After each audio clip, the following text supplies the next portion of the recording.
ایک صحابی رسول ہیں حضرت ابو ذر غفاری رضی اللہ تعالیٰ عنہ، یہ بھی تلاش حق میں تھے، بڑے عرصے سے متلاشی تھے۔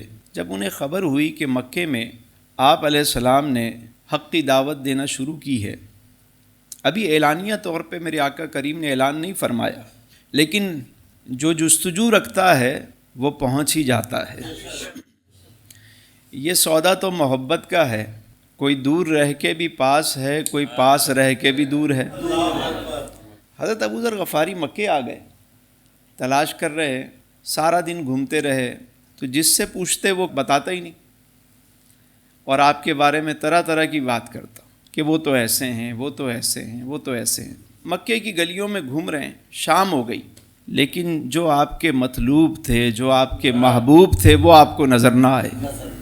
خوشبو آ رہی ہے، محبوب نظر نہیں آ رہا۔ شام ہوئی تو اب دیکھیے کہ انتظام کیسے ہوتا ہے۔ حضرت ابو ذر غفاری مکے کی گلی میں کھڑے ہوئے، اتنے میں سیدنا علی رضی اللہ تعالیٰ عنہ وہاں سے گزرے۔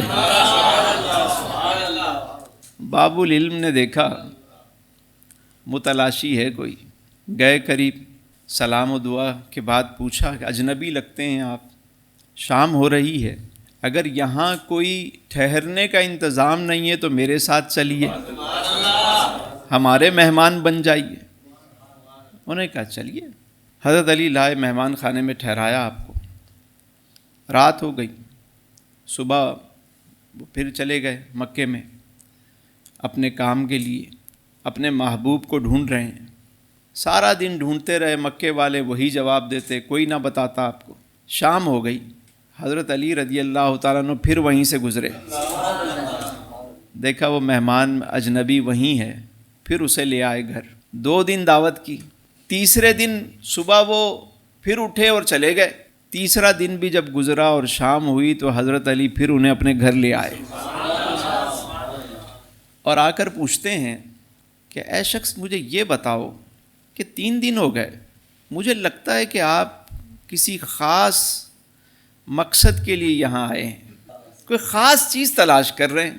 اب حضرت ابو ذر غفاری رضی اللہ تعالیٰ عنہ نے یہ کہا کہ کیا بتاؤں، میں جس محبوب کی تلاش میں یہاں آیا ہوں مجھے وہ مل نہیں رہا، میں مکے والوں سے پوچھتا ہوں وہ مجھے کچھ اور بات کرتے ہیں، اب تم ہی بتاؤ میں انہیں کیسے تلاش کروں۔ حضرت علی رضی اللہ تعالیٰ عنہ مسکرا دیے، فرمایا اب آپ آرام سے رات بسر کریں، صبح آپ کو ہم آپ کے محبوب سے ملوا دیں گے۔ حضرت ابو ذر کو رات آرام سے کہاں، شب وصال ہو تو وہ رات تو پھر انتظار میں گزرتی ہے۔ جیسے صبح ہوئی وہ کہنے لگے مجھے جلدی سے لے چلیں۔ آپ نے فرمایا ابھی رکیں، ابھی باہر چہل پہل زیادہ ہے، جب دوپہر ہوگی لوگ آرام کر رہے ہوں گے تو آپ میرے پیچھے پیچھے چلیے گا، میں جن راستوں سے ہوتا ہوا جاؤں آپ بھی پیچھے پیچھے آئیے گا، تھوڑا سا فاصلہ رکھ کے، اگر کہیں کوئی خطرہ میں محسوس کروں گا میں بیٹھ جاؤں گا اور آپ بھی ادھر ادھر چلے جائیے گا، پھر بعد میں آئیے گا اور میرے پیچھے پیچھے جس گھر میں داخل ہوں آپ بھی اسی میں داخل ہو جائیں۔ ٹھیک ہے۔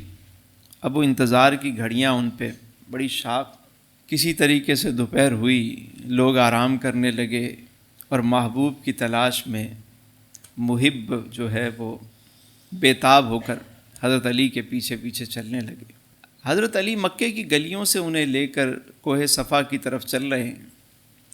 یہ بھی ایک انداز ہوتا ہے، یعنی دین جو ہے وہ حکمت کا نام ہے، دانائی کا نام ہے، یعنی اگر یہاں آپ آ رہے ہیں تو کسی عزیز کو لا رہے ہیں تو لوگ بڑے خاموشی سے ان کا ذہن بناتے ہیں، ان کو لے کر آتے ہیں کہ اگر یہ بات اتنی ہی اچھی ہے، مجھے اگر یہاں سے کچھ ملتا ہے، حضور کی محبت ملتی ہے، تو میں اکیلا ہی مزے کیوں لوٹوں، بھائی میں اپنے فلاں دوست کو بھی ساتھ ہی لے آؤں، اس کا ذہن بناؤں، اسے کہوں، اس کو تیار کروں، وہ بھی آئے۔ صحابہ حضور کی خوشبو کو کے لیے آتے تھے، اور یہ بھی گوشہ درود و سلام ہے، یہاں بھی وہی خوشبو ہے، ان کی مہک نے دل کے غنچے کھلا دیے، جس راہ چل دیے